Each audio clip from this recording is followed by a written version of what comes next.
संविधान के निर्माण होने के अब 75वें साल पूरा हो रहा है और इस अवसर पर भारतीय जनता पार्टी ने तय किया कि भाई मैं पूरे देश भर में संविधान गौरव दिवस में मनाना चाहिए। और इस समय देश के गांव, टोला, मोहल्ला या जिला मुख्यालय में गोष्ठी, पदयात्रा, अनेकों प्रकार के कार्यक्रमों के माध्यम से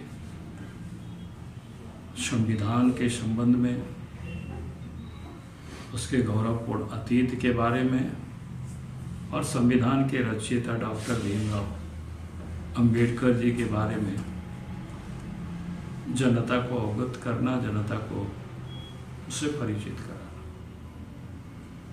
क्योंकि आज जिस प्रकार से देश के जो प्रमुख विपक्षी दल है कांग्रेस पार्टी, पिछले 1-1.5 वर्षों से संविधान की कॉपी को जेब में रख करके, चाहे चुनावी सभा हो या सदन में हो, उसको लहराते रहे और संविधान की अपने आप को रक्षक वो कहते रहे। वास्तविकता लेकिन उससे बिल्कुल अलग है। संविधान की धज्जियों को जितना उन्होंने कांग्रेस पार्टी ने अपने शासनकाल में उड़ाई है, उसको तार-तार किया है, उसको शब्दों में बयां नहीं किया जा सकता है। इमरजेंसी सबको याद है। इमरजेंसी में संविधान को पूरी तरह से समाप्त करने की कोशिश की गई। सारे संवैधानिक संस्थाओं की ताकत को, शक्ति को श्रीमती गांधी जी ने अपने पास रख ली थी।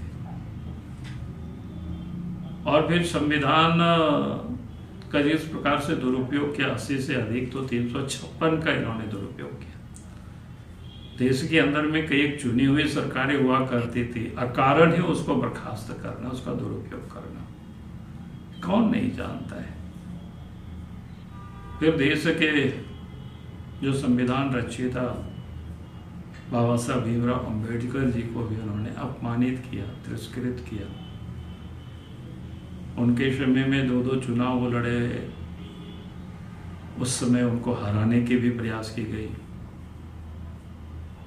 जब प्रारंभ में सरकार बनी, उस सरकार में कोई महत्वपूर्ण पद भी उनको नहीं दिया गया और उनके मृत्यु के बाद भी जो उनको सम्मान मिलना चाहिए था वो नहीं मिला। इस देश के प्रधानमंत्री आदरणीय नरेंद्र मोदी जी बने तो बाबा साहब भीमराव अंबेडकर जी से जुड़े हुए ऐसे 5 स्थान थे जहां वो जन्मे, जहां वो दीक्षा लिए, जहां वो पढ़े लिखे, जहां उन्होंने अंतिम सांसें ली। उन सारे जगहों को विकसित करके 5 तीर्थ के रूप में उनको भी विकसित किया। तो मैं कह सकता हूं कि भारतीय जनता पार्टी के नेतृत्व में चलने वाली आदरणीय नरेंद्र मोदी जी की सरकार भारत के संविधान को एक धर्म ग्रंथ की तरह उसको पूजते भी हैं, मानते भी हैं और साथ ही बाबा साहब भीमराव अंबेडकर जी को भी जो सम्मान और जो आदर मिला, आज मैं समझता हूं कि उसी के कारण से आज पूरा दुनिया उनको और जानने लगे।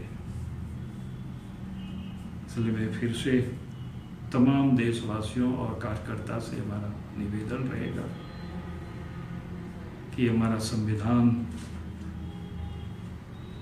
निर्माण के जो 75 वर्ष है उसका हम सेलिब्रेट करें, उसको हम ठीक प्रकार से मनाएं ताकि आम जन संविधान को भी जान सके और फिर संविधान के रचयिता जो उसमें से महत्वपूर्ण जो ड्राफ्टिंग कमेटी के जो अध्यक्ष रहे बाबा साहब भीमराव अंबेडकर जी को भी लोग जान सके। बहुत बहुत धन्यवाद।